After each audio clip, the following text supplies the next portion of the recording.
voir ensemble un petit peu comment s'administre un système Windows Server 2012 et 2012 R2. Tout d'abord, il y a le gestionnaire de serveur. Donc, je vous ai donné une vidéo dans laquelle j'explique en détail comment ça fonctionne. Alors, certes, c'est pas du super technique, mais ça donne une vision globale de ce qu'on peut faire avec. Les points clés que vous devez retenir, c'est que ça permet de gérer d'autres serveurs du réseau, que ça permet à partir de là, sur n'importe lequel des serveurs déclarés dans le gestionnaire de serveur, d'ajouter des rôles ou des fonctionnalités, de lancer une console PowerShell, d'afficher des événements, d'utiliser les outils d'administration, etc., etc. Je vous fais une petite démonstration. Donc là, je vais annuler. Là, j'ai deux serveurs qui sont présents. Donc, pour ajouter les serveurs, manage, add server. Ok. On peut aussi créer des groupes, ce que je n'ai pas montré ici. Lorsque vous avez l'un des serveurs, donc je vais prendre celui-ci qui est un de mes serveurs distants. Quand vous faites un clic droit dessus, vous avez accès à un ensemble d'options. Par exemple, vous pouvez lancer Windows PowerShell sur le serveur distant. Et lorsqu'il est lancé, je vais appuyer plusieurs fois pour question de lecture, vous voyez bien ici qu'il a mis le nom du serveur sur lequel vous êtes connecté. Lorsque vous quittez PowerShell, vous revenez sur votre interface PowerShell du serveur local.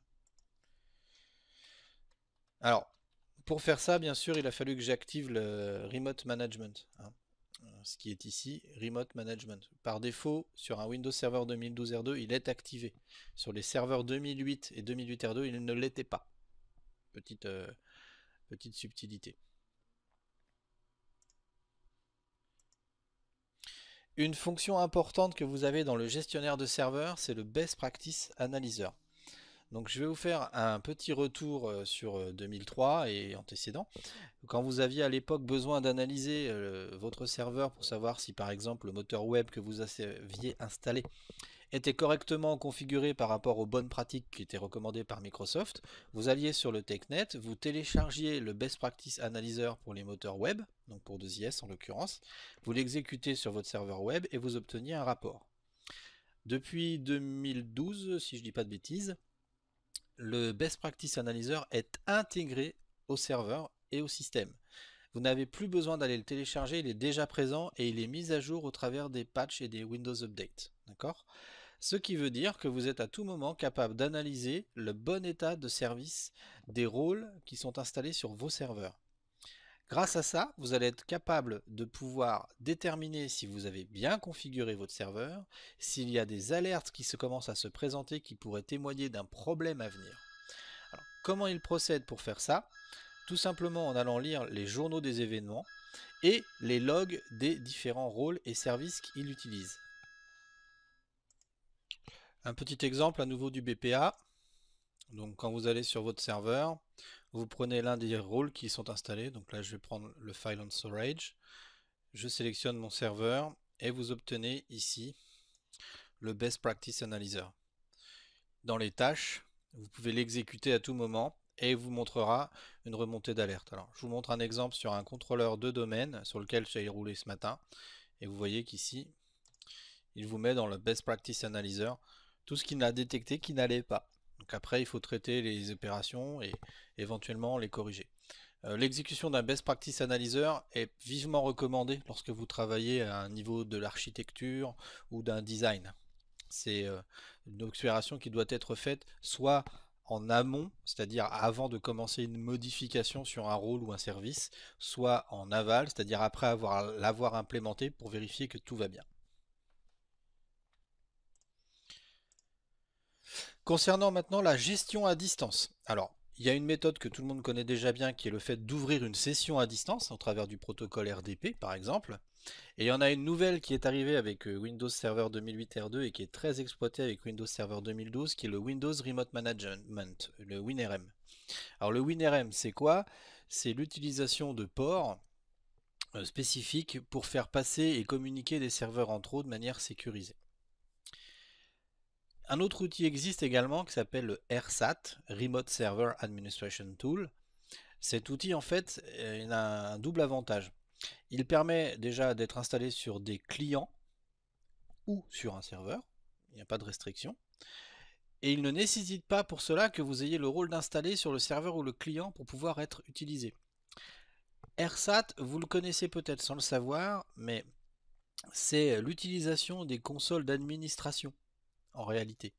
Si je vous remonte à nouveau sur un serveur, lorsque vous voulez ajouter un rôle, hop, je vais prendre un serveur. Si vous venez dans les features ou fonctionnalités en français, vous avez une entrée Remote Server Administration Tool. Je l'ai raté, je suis allé trop vite. La voilà. Et dedans, vous retrouvez toutes les consoles de gestion. Par exemple, les consoles de gestion Active Directory. Donc là, c'est le module pour PowerShell que je vous ai soigné. Vous avez, voilà, hop, là, je fais des bêtises. Vous avez les consoles Remote Desktop.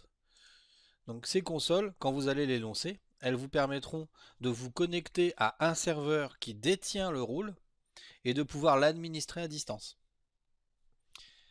Tout ça, c'est possible grâce à WinRM et grâce au RSAT.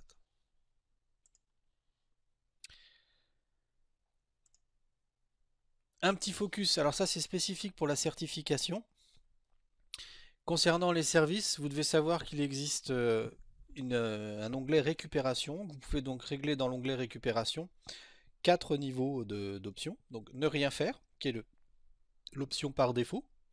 Cette option fait que si le service s'arrête, il ne sera rien fait jusqu'à ce qu'un administrateur vienne, constate le problème et le résolve. Ou alors vous pouvez redémarrer le service automatiquement. Dans ce cas-là, le service va être arrêté, il va générer un événement dans le journal des Event Systems disant le service a été arrêté, il va être redémarré dans 60 secondes et le service sera redémarré, avec succès ou pas. Vous pouvez également choisir d'exécuter un programme, donc là c'est pratique. Si vous avez un service qui tombe de façon, on va dire pas régulière, mais de façon anticipée, et que vous savez comment le faire redémarrer automatiquement sans avoir besoin de vous connecter, vous pouvez par exemple développer un script qui va corriger les actions et faire redémarrer le service proprement. Et vous pouvez également dire sur l'arrêt ou sur la défaillance du service, tu vas redémarrer l'ordinateur. Alors le point qui est important sur redémarrer l'ordinateur, c'est que ça veut dire que vous n'êtes pas prévenu que l'ordinateur va redémarrer. Par conséquent, si à la suite d'une défaillance le serveur redémarre, vous risquez d'avoir une interruption de service ou d'être surpris par l'absence du serveur à ce moment-là. Vous pouvez parfaitement être en train de travailler quand le serveur se met à redémarrer, hein, vous ne serez pas prévenu.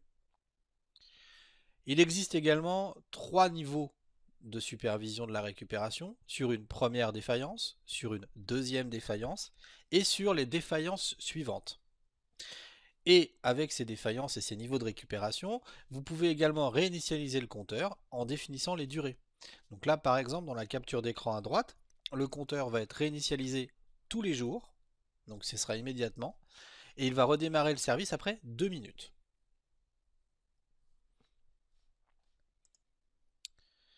Un autre point nouveau avec Windows Server 2012, ce sont les comptes de services administrés. Alors, les comptes de services administrés, c'est ce que l'on utilise pour configurer un service qui a besoin d'interaction avec un domaine.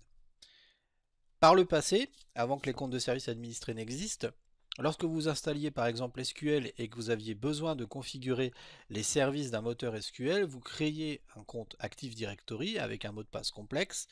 Et lorsque le service était créé, vous donniez le nom de domaine, le compte utilisateur et le mot de passe complexe pour que ce service puisse s'exécuter et venir interroger le domaine ou faire des actions sur le domaine avec ce compte de service. Donc il se présente en son nom. L'inconvénient qu'avait ce système-là, et qu'il a toujours, mais qu'on sait gérer, c'est que, le mot de passe complexe souvent finit par être connu par les administrateurs des applications, qu'il peut donc, si vous ne l'avez pas empêché, être utilisé pour faire des ouvertures de session, ce qui n'est pas souhaitable, et qu'il peut également, en cas de problème, demander une très grosse opération de maintenance de la part des équipes d'administration, parce que pour le remplacement d'un mot de passe, il faut passer sur l'ensemble des serveurs qui utilisent ce compte et modifier sur chacun des services. Donc du travail. Donc le fond du problème sur ce compte qu'on utilise pour un service, historiquement, c'est ce fameux mot de passe qui est soit connu, soit à changer. Et comme on veut de la sécurité, on s'est dit, enfin Microsoft s'est dit, faisons en sorte que le mot de passe ne soit pas connu et qu'il change régulièrement. C'est ça, un compte de service administré. C'est un compte spécial qui est basé sur un domaine Active Directory dont le mot de passe change régulièrement et automatiquement. Du coup, plus besoin de se préoccuper de savoir si tel ou tel compte, le mot de passe est corrompu ou a changé. Non, c'est géré par le système. Et avec les comptes de service sont arrivés également les comptes virtuels, qui sont en fait des comptes de service, mais cette fois-ci déclarés dans les bases SAM du serveur. Alors la base SAM, c'est la base de comptes locales. De comptes locaux, pardon. Il n'y en a pas qu'un, il y en a plusieurs.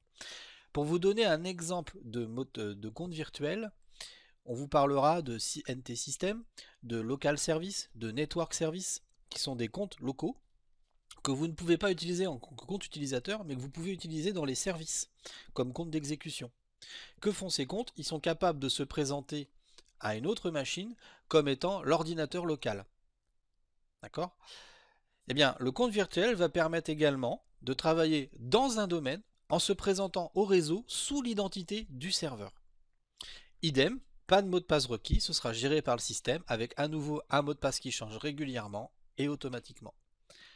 Donc en bas, je vous ai mis un lien que je vous invite à aller voir pour apprendre davantage de choses sur les comptes de service et les comptes de virtuel.